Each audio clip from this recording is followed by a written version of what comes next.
'Cause you're so lovely, you're so lovely. I can't help but fall for you, love. When you love me, it's so lovely, love.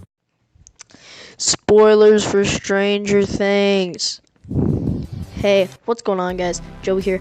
Today, I'm going to be making a critical analysis of Stranger Things. This analysis will be pretty bare bones, however, I think it gives you a basic idea of what Stranger Things is about. I really like the series personally, and I hope that Season 4 comes out soon. However, I won't be biased during the review. All my thoughts will be completely objective and will be judging the series based on the content within it, not the content I wish was there or as I perceive it. You really thought this was going to be objective? That defeats the point of the review. This video is going to be split up into 5 parts: the summary, characters, settings, seasons, and the conclusion. First, the summary. The first thing we're greeted to when we start Stranger Things is a tilt upon the Hawkins laboratory. And technically the first character we see is a guy with a Dr. Phil mustache and a lab coat. He's trying to get away from something, and these freaking elevator doors are so slow.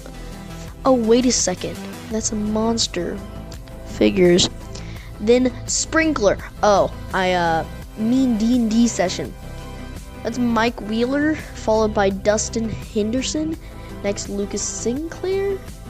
I guess that's how you pronounce it.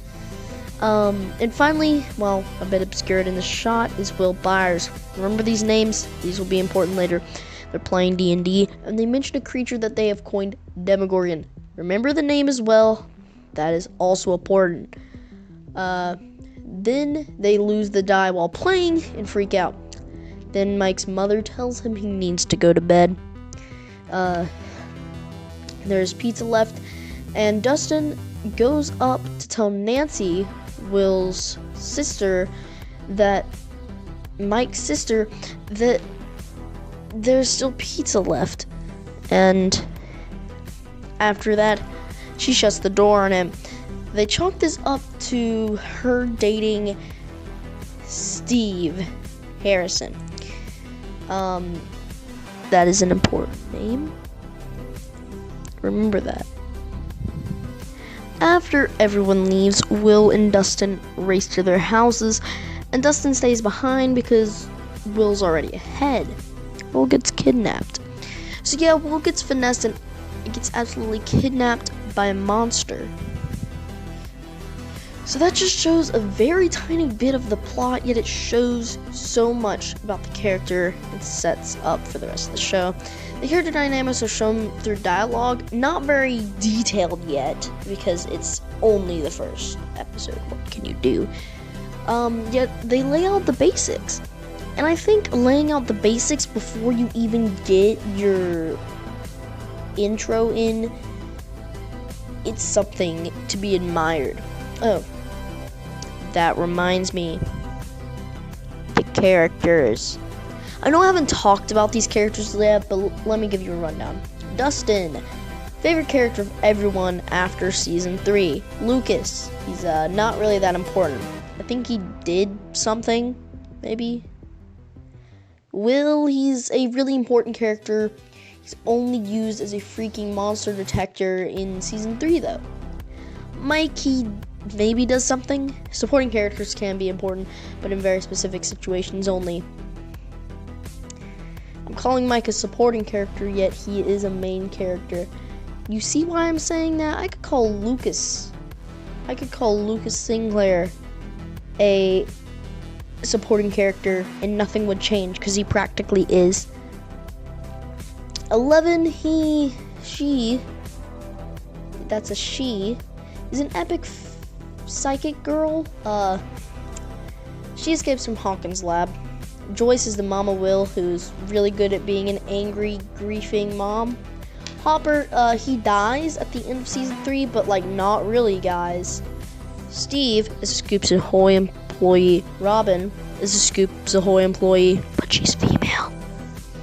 So those are the main characters. Next, the setting. It's in Hawkins. Bye. Okay, but seriously, all the seasons so far hit in Hawkins 1983. However, there are hints at the end of season 3, the after credit scene, and on the teaser for season 4, there are actually hints of it not being in Hawkins, so we might get something else. Next, the season.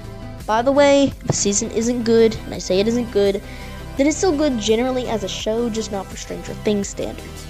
Season 1 was really good. I definitely think it had the best writing and character development, just overall season out of all of them. Definitely had the best characters and writing, as the creators definitely had to prove Stranger Things is a good show.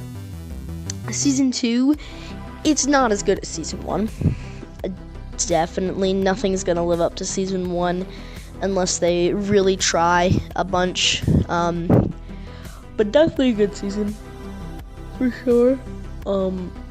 Season 3, it's definitely good, but the horror was very lacking. Yes, it's tense, but it's nothing compared to season 1. A big giant scary monster. Oh my god, how scary. Finally, the conclusion. Stranger Things is a very interesting show, as it's very unique in its medium of horror. It feels dragged on at some points, but I think that season 4 may be better than season 3. If Stranger Things becomes a bad show or a cash grab, I will not continue watching it. Nothing will make me white knight this show specifically, or even a show in general. That's stupid. However, I really hope it can only get better from here. Goodbye, boys.